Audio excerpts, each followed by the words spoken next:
Les banques traditionnelles ont perdu 2,2 millions de clients ces 4 dernières années. Pendant ce temps-là, les fintech et autres services financiers en ligne en gagnaient 15 millions. La plupart des gens ont commencé par ouvrir un compte courant chez Revolut pour les voyages ou chez Boursorama pour éviter les frais, une première étape. Mais aujourd'hui, ces nouveaux acteurs se battent avec les banques traditionnelles sur un terrain beaucoup plus délicat.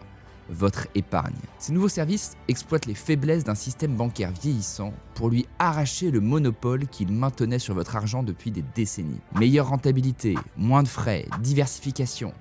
Est-ce que toutes ces promesses sont réellement tenues? Et pour les millions de Français qui ont déjà basculé, est-ce que ça rapporte vraiment plus? Et si oui, de combien parle-t-on? C'est ce qu'on va voir tout de suite.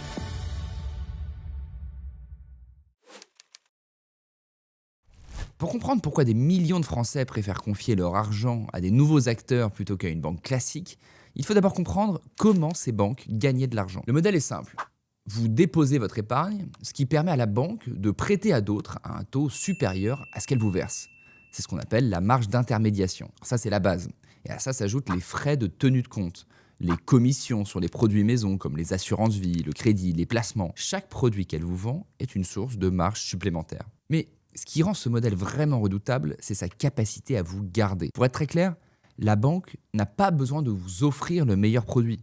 Elle a juste besoin que vous restiez client. Les banques sont très fortes là-dessus, car elles utilisent notamment 3 leviers. Le premier, le bundling. Si votre banque détient votre compte courant, votre assurance vie et votre crédit immobilier, changer d'établissement devient un projet à part entière. La complexité est une barrière à la sortie.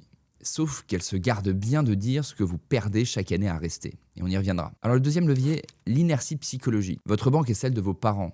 Elle a financé votre premier crédit. On ne quitte pas facilement quelque chose qui relève de l'héritage, de la tradition. Et enfin, le troisième levier, l'opacité.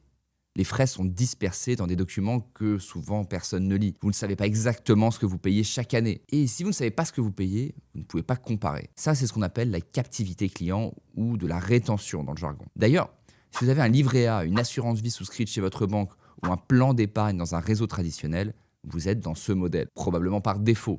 Et tant qu'il n'existait pas d'alternative, ça fonctionnait. Mais vous n'aviez nulle part où aller. Alors vous restiez. Mais ce qui est troublant, c'est que ce modèle continue de fonctionner. En 2024, les grandes banques françaises publiaient des bénéfices records, ou presque, des milliards d'euros de profit net au moment même où elles perdaient des clients. Comment est-ce possible? Eh bien parce que ce sont d'abord les clients les plus informés qui sont partis. Ceux qui cherchent, comparent, bougent. Les clients qui restent, c'est un noyau de clients captifs, moins alertes et moins exigeants. Et sur eux, la banque extrait davantage. Leur modèle s'optimise sur un périmètre qui rétrécit. Et face à cet exode de leur clientèle, les banques n'ont pas été passives. Elles ont réagi. Société Générale a racheté Boursorama, BNP a lancé Hello Bank. Les grandes enseignes ont toutes sorti leur application mobile, réduit certains frais, tenté de digitaliser l'expérience, mais elles se sont heurtées à une contradiction fondamentale. On ne peut pas se disrupter soi-même quand son modèle repose précisément sur les clients qui ne bougent pas. Supprimer les frais de tenue de compte, c'est attaquer sa propre marge. Améliorer la transparence, c'est montrer ce qu'on cache depuis des années potentiellement. La forteresse a essayé de racheter ses assaillants. Mais le modèle, lui, n'a pas changé. Ce modèle de captivité a résisté, même face aux premiers assauts des fintech. Mais dès 2022, un choc extérieur l'a rendu visible aux yeux de tous. L'inflation. En 2022, elle grimpait à plus 5,2% en France. En 2023, elle restait à 4,9%. Le livret A, lui, était plafonné bien en dessous avant d'être redescendu à 1,75% en 2025. Autrement dit, pendant 2 ans, votre épargne a perdu du pouvoir d'achat. L'inflation a mis en lumière le manque de rentabilité du système bancaire traditionnel. Pour la première fois, c'était vraiment visible sur un relevé de compte. Mais la frustration des épargnants, elle existait depuis longtemps. Et ce qui manquait, c'était des alternatives accessibles au grand public. Alors, pourquoi a-t-il fallu attendre tout ce temps pour les voir émerger?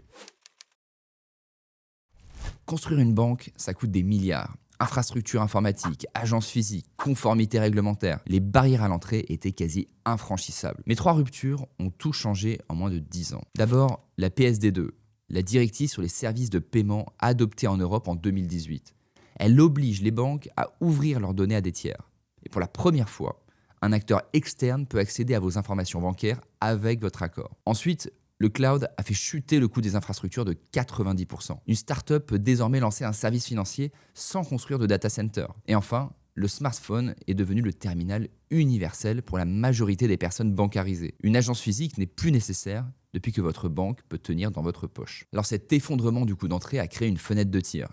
Et des entrepreneurs ont vu la même chose à travers cette fenêtre.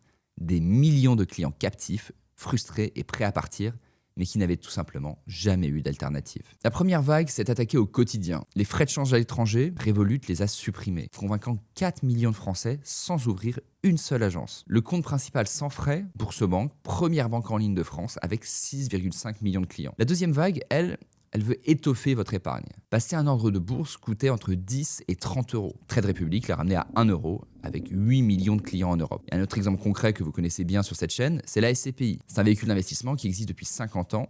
Il permet d'investir collectivement dans l'immobilier professionnel, donc les bureaux, les commerces, les entrepôts, sans acheter un bien en direct et sans gérer quoi que ce soit. Le fonds achète les actifs, les loue et vous reverse une quote-part des loyers. Pendant des décennies, y accéder supposait un rendez-vous en agence, des frais d'entrée très élevés et souvent 5 000 euros minimum. Pas de transparence et pas de comparaison. Le conseiller sélectionnait les fonds à votre place, les quelques fonds avec lesquels il a déjà une convention, sans que vous ayez accès aux données de performance pour comparer. Vous faisiez confiance et c'était tout. Et c'est justement ce que nous vous proposons chez Louvainvest, une sélection de plus de 60 SCPI, le tout regroupé dans une plateforme qui vous donne accès à plein de simulateurs et de ressources gratuites. Et en plus de ça, Louvainvest vous reverse 3% de cashback sur les SCPI éligibles. Côté assurance vie, Louvainvest vous donne accès à Louv Infinity, l'assurance vie aux frais de gestion sur les supports en UC parmi les plus bas du marché. Nos 13 600 clients ont investi plus de 500 millions d'euros. Je vous encourage à aller voir, les liens sont en description. Et si jamais vous êtes intéressé, vous êtes curieux de l'univers de la SCPI, eh bien nous organisons le premier salon de la SCPI le 15 octobre. Donc venez nous poser des questions, vous trouverez aussi tous les gérants de fonds avec qui vous pourrez discuter et leur demander un petit peu leur stratégie et ce qu'ils prévoient pour les années à venir. Alors attention, comme tout investissement, la SCPI et l'assurance vie comportent des risques, dont la perte en capital. Les performances passées ne préjugent pas des performances futures. Donc pour revenir à la discussion, vous le voyez parmi les produits Louvainvest aussi, l'assurance vie a aussi subi le même sort que tous les autres produits financiers avec moins de frais et une optimisation du côté des distributeurs digitaux.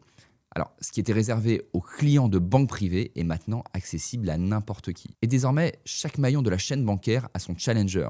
En 4 ans, les réseaux traditionnels ont perdu 2,2 millions de clients au profit de ces nouveaux services qui en ont gagné 15 millions. Et pourtant, 96% des actifs financiers des ménages français sont encore chez les banques traditionnelles. Pourquoi ? En fait, il y a un manque d'informations. Beaucoup d'épargnants n'ont entendu parler que du livret A et du fonds euro toute leur vie. Naturellement, ils associent tout le reste à de la spéculation extrêmement risquée, qui ferait s'effondrer leur patrimoine à la moindre baisse du marché. Sauf que les fintechs n'ont pas démocratisé que les paris audacieux.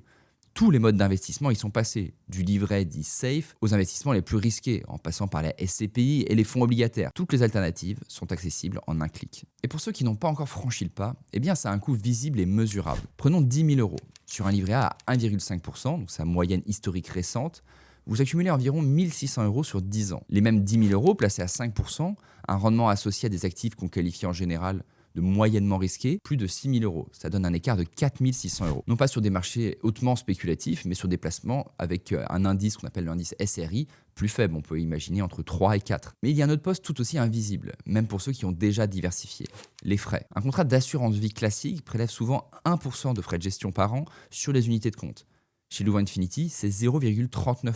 Sur 1 000 euros placés à 5% par an pendant 10 ans, l'ancien contrat rapporte 480 euros. Avec les frais optimisés, 569 euros, soit 18,5% de performance en plus sur 10 ans, uniquement grâce aux frais. Et ça, c'est sans prendre le moindre risque supplémentaire. C'est loin d'être une somme négligeable. On parle de ce que l'inertie ou bien la captivité chez votre banque traditionnelle vous coûte réellement chaque année. Encore une fois, 96% de l'épargne est encore dans les banques traditionnelles. Mais entre ceux qui ont pris des mesures pour leur épargne et ceux qui attendent, chaque année qui passe coûte un peu plus cher. Alors les banques ne vont pas mourir, mais leur monopole sur votre argent est déjà brisé. Et vous, est-ce que vous avez déjà diversifié votre épargne ? Ou est-ce qu'elle dort encore sur un livret A ? Et si vous voulez en savoir plus sur la SCPI, on a fait notre top 5 dans cette vidéo. Et vous verrez, pour bien choisir, il ne faut pas uniquement regarder la rentabilité.